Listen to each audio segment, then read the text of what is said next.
Tactical, absolutely tactical, কারণ পারফরমেন্সে কোনো ছিল না, because Hasan Murad bowled very well last সিরিজে।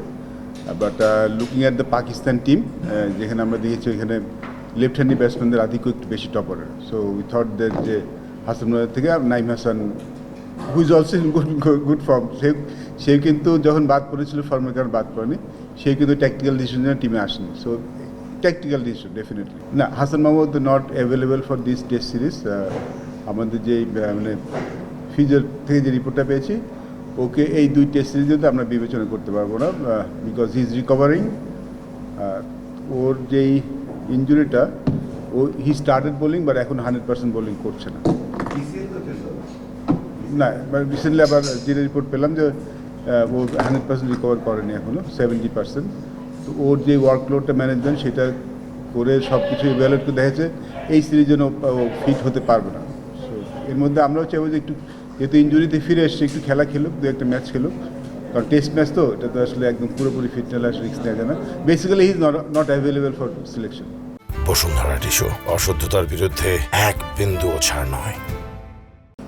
তাসকিন, হ্যাঁ, তাসকিনকে আমাদের এখানে আসলে আলোচনাটা বেশি হয়েছে খালেদ আর এবাদতকে নিয়ে, because Taskin like automatic choice. Taskin Rana, আমরা শরীফুলকে একটু দেখতে চাই, because I think he is also good asset, can be very good asset test match, ভালো বোলিং করছে। এবাদত আর তাসকিন, খালেদের মধ্যে আমাদের একটু কী ছিল আর কি। তো অ্যাপারেন্টলি মনে হচ্ছে খালেদ অনেক মানে লাইন লেন্থে মেনটেন করতে পারে, বাট এবার ইজ মোর অফ উইকেটিং অপশনস। তো আমরা ওই দিকে গিয়েছি। খালেদ খারাপ বোলিং করে নেই, খালেদ হচ্ছে বল ভেরি ওয়েল, বাট আমাদের কাছে বলছে এবার is more attacking bowler. Taskin fit, test match খেলার জন্য ফিট, সেটা আমাদের কাছে দেওয়া হয়েছে। বা লঙ্গার ফর্মের আমি খেলেনি, বাট তাসকিন যখন খেলেছে I think he is at is best at this moment. Test match যখন খেলেছে খারাপ কিন্তু খেলেনি। আর যেহেতু ফিট আছে, আর আমরা তাসকিনকে নিয়ে যে পরিকল্পনা করেছি যে ওকে আসলে আমরা ঘুরিয়ে ফিরে, মানে ওর ঘুরিয়ে ফিরে আমরা খেলাবো, মানে ওর ওয়ার্কলোডটা ম্যানেজ করে T20 বলেন, ODI বলেন, টেস্ট বলেন, ওইভাবে ম্যানেজ করে খেলাবো। এইভাবে ম্যানেজ করলে মনে আমরা খেলাতে পারবো। He is fine. আর ওর তাসকিন একটা ব্যাপার আছে যে he is very keen to play cricket, ও খুব খেলার জন্য খুব আগ্রহ। ইনফ্যাক্ট এই T20 সিরিজটাও খেলতে চেয়েছিল, বাট যেহেতু ও আমাদের টেস্টের প্ল্যান আছে, যার জন্য T20 সিরিজ আমরা রাখিনি। So he is good, he is okay. Unfortunately আমি চিটাগং, সো সামনাসামনি দেখা করতে পারিনি। আমি মাঝখানে 2 দিনের জন্য একটা সিলেকশনের জন্য গিয়েছিলাম, ওরা ঢাকার বাইরে ছিল। সো আমি জাকির আলীর সাথে কথা বলেছি, আমি ফিরে যাওয়ার পর আবার ওর সামনাসামনি বলবো। এমনি জানিয়েছি কেন সে বাদ করেছে। হাসান মুরাদের সাথে কথা হয়েছে, ক্যাপ্টেন কথা বলেছে, আমি যে সামনাসামনি কথা বলবো। খালেদের সাথে আমার ফোনে কথা হয়েছে, বাট আমি আসলে এমনি ইউজুয়ালি আমি কেন বলেছি ব্যাখ্যা করেছি, বাট আমি ওদেরকে যাওয়ার পরে আমি সামনাসামনি বসবো আর কি। সো এমনি বলা হয়েছে, বাট আমি সামনাসামনি বসবো যখন আমি ঢাকায় ফিরে যাব। দেখুন,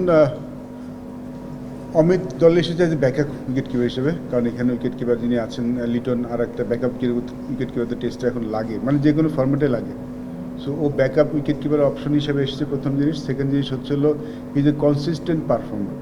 এবং আমরা কিন্তু একটা জিনিস শেয়ার করেছিলাম, আমরা যখন কাউকে এনেছি তাই কিন্তু লম্বা রান দেওয়ার চিন্তা করেই আনবো আর কি, কাউকে শুধুমাত্র এক সিরিজ দেখার জন্য আনবো না। সো অমিত মনে হয় হি প্রুভড হিমসেলফ, আমি বলবো যে হি সিলেক্ট হিমসেলফ। আমরা সিলেক্ট করতে ও নিজেকে সিলেক্ট করেছে, আমি বরং এভাবেই বলবো আর কি। কারণ আপনি যদি পারফরমেন্স দেখেন, নিজে কনসিস্টেন্ট পারফর্মার, মানে কঠিন সময় রান করেছে, ভালো সময় রান করেছে। তো এই ধরনের ক্রিকেটার আসলে যখন দল নিতে পারি তখন ভালো লাগে। আই থিঙ্ক হি হ্যাজ ওর একটা ভালো ফিউচার আছে। তো দেখা যাক কত দূর হয়। এই সিরিজ যেটা খেলবো আমরা, এটা কিন্তু আমাদের টেস্ট চ্যাম্পিয়নশিপের অংশ। অবশ্যই আমাদের এখন পর্যন্ত টেস্ট চ্যাম্পিয়নশিপ যতগুলি খেলেছি, ঠিক গর্ব করে বলতে পারবো না যে আমরা এই বছরটা খুব ভালো খেলেছি। আমাদের প্ল্যান অবশ্যই যে এই টেস্ট সিরিজ যেটা শুরু হলো, চ্যাম্পিয়নশিপ শুরু হলো, এই বছরটাতে আমরা ভালো করতে পারি। ভালো করতে পারা মানে আর ভালো করা, মানে আমরা তো এর আগে খুব একটা ভালো করিনি, তার আগে একটু যেন এগোতে পারি, আর নিজেদেরকে একটু উপরের দিকে নিয়ে আসতে পারি, সেটা প্ল্যান নিয়ে এগোচ্ছে। সেটা করার জন্য হয়তো আমরা ডিফারেন্ট ফরম্যাটে ক্রিকেটও খেলতে পারি, কারণ আমরা এক ধরনের ক্রিকেট খেলে আসছি, একটু অ্যাটাকিং ক্রিকেটের দিকেও আমরা যেতে পারি। দেখেছেন আপনার একটু নতুন ওপেনার কিন্তু আমরা নিয়েছি যে এই দলে, সেটা কিন্তু অনেকটা পরিকল্পনার অংশ। ইটস নট দ্যাট যে এখনই শুরু হবে, বাট এটা লং টার্ম পরিকল্পনার অংশ হিসাবে কিন্তু এসছে। আমার মনে হয় যে আমরা আমি এর আগে বলেছি, মেনশন করেছি, আমাদের বোলিং সাইডটা ইজ ওকে। আমার মনে হয় বোলিং সাইডটা এখন বাংলাদেশের 20টা উইকেট নেওয়ার মতো সামর্থ্য আছে, যেটা আগে অতটা ছিল না, আগে ভালো বোলার ছিল, কিন্তু এখন মানে আমরা নিয়মিতভাবে 20টা উইকেট নিতে পারি। আমার মনে হয় অ্যাবাউট ব্যাটিং, সেখানে যদি আমরা একটু কনসিস্টেন্ট হতে পারি, আমার মনে হয় এবার টেস্ট চ্যাম্পিয়নশিপ বাংলাদেশ ভালো করবে। সো একটু হয়তো ডিফারেন্ট ক্রিকেট আমরা খেলতে পারি। ঠিক বাজ বলের কথা বলছি না, বলবো না, বাট আমরা হয়তো আমাদের খেলার স্টাইলটা একটু চেঞ্জ করতে পারি, সেটা আপনারা হয়তো দেখতে পারবেন আর কি। আমরা যখন কোনো খেলা সিলেক্ট করছি তার খেলার ধরনটা দেখেই সিলেক্ট করছি, এবং যাকে সিলেক্ট করছি তাকে চাচ্ছি সে ওই ধরনের ক্রিকেটই খেলুক। সে দলে আসছে ওই ধরনের খেলাটা দিয়েই আমরা আমাদের খেলাটা কেমন হবে সেটা পরে ডিসাইড করবো, but it's part of our plan যে আমরা এরকম ক্রিকেট খেলতে পারি। যদি দরকার হয়, আমরা যদি একটু অ্যাটাকিং ক্রিকেট খেলতে চাই, তাহলে আমরা সেরকমভাবে সেই ধরনের খেলার জন্য আমাদের দলে থাকে। অ্যাটাকিং ক্রিকেট খেলতে গেলে আপনি চাইলে তো হবে না, আপনাদের ওই ধরনের প্লেয়ার লাগবে। অন্য দলগুলো যখন খেলে, বিকজ তাদের ওই ধরনের ক্রিকেট খেলার মতো খেলোয়াড় আছে বলে। সো আমরা যদি এরকম খেলার যদি যথেষ্ট থাকে, তাহলে ওই ধরনের ক্রিকেট খেলতেই পারি। সো এইটা একটা part of our plan, but দেখা যাক ভবিষ্যতে আমাদের কী হতে পারে। না, আমার মনে হয় যে যেটা একটু বললাম না, আমরা যে ধরনের ক্রিকেট খেলে তাকে ওই ধরনের ক্রিকেট খেলার জন্য দলে রাখি। আমাদের যে দুজন ওপেনার আছে তাদের খেলার একটা স্টাইল আছে, আমি চাই ওই ন্যাচারাল স্টাইলের বাইরে যে খেলুক সেটা আমি চাই না, কারণ তাহলে সাকসেস করার চান্সটা কমে যায়। দেয়ার মিন ওরা ফর্মে আছে, সো ওটা আমাদের সম্ভবত ম্যানেজমেন্টের প্রথম পছন্দ তারাই থাকবে, যে তারা লাস্ট কয়েকটা সিরিজে ভালো খেলেছে এবং তারা যে ধরনের ক্রিকেট খেলছে সেভাবে খেলুক। আমি যদি বলছি, যদি আমরা ভবিষ্যতে যদি প্ল্যান চেঞ্জ করতে চাই, তাহলে যেন ওরকম খেলার জন্য আমাদের হাতে থাকে। আমি তো যেমন সাদমানকে বলবো না তাইমের সাথে মতো খেলতে, তো তাইমকে বলবো না সাদমানের মতো খেলতে। সো যে যেরকম খেলে আমাদের তাকে সেরকম খেলার সুযোগটা করে দেওয়া উচিত। আমাদের ফার্স্ট ক্লাস আর টেস্ট ক্রিকেটের মধ্যে অবশ্যই ডিফারেন্স আছে। সো ও ফার্স্ট ক্লাসে অনেক দিন ভালো খেলেছে, আপনি যদি বিগত 4-5 বছর দেখেন। সো যেটা বলতে চাই, অমিত প্রুভেন প্লেয়ার, সুমন ভাই যেরকম বললো, হি সিলেক্ট হিমসেলফ। সো ওর জন্য যে মেসেজ আমাদের কাছে থাকবে, ও যদি ম্যাচ খেলে, যে কোনো লেভেল যখন আপনার আপগ্রেড হবে, ওই লেভেলটা অ্যাডজাস্ট করতে একটু সময় লাগে। আমরা যদি হাসিম আমরা ক্যারিয়ারের দিকে দেখি, ও যখন স্টার্টিংয়ের ক্যারিয়ারে দেখবেন, ও কিন্তু মানে ও এখন লাস্টের দিকে যেরকম অ্যাগ্রেসিভ ছিল, এত অ্যাগ্রেশন ছিল না ওর। সো স্টার্টিংটা ও কিন্তু অ্যাডাপ্ট করতে সময় নিয়েছে। তো ওই সময়টা যে যারাই ডেবু হবে বা যারাই নতুন আসবে, সেই সময়টা সে নিজেকে অ্যালাউ করতে পারে। আমাদের ওই ট্রাস্টটা ওর প্রতি ছিল দেখে ওকে আসলে সিলেক্ট করা হয়েছে। ও হয়তো বা মিস করে গেছে, এই টিমের 2-1টা ট্যুরে রান করতে পারেনি। সবসময় একটা প্লেয়ার যে সব রান করবে জিনিসটা এমনও না, আবার সবসময় যে রান করবেও না জিনিসটা এমন না। সো মিস হয়ে গেছে, হয়তো রান করতে পারেনি ও, তবে হোপফুলি যে সে হায়ার লেভেলে ভালো ক্রিকেট খেলবে, এই জন্য ওকে পিক করা আমার। Rishad I think is proving himself day by day.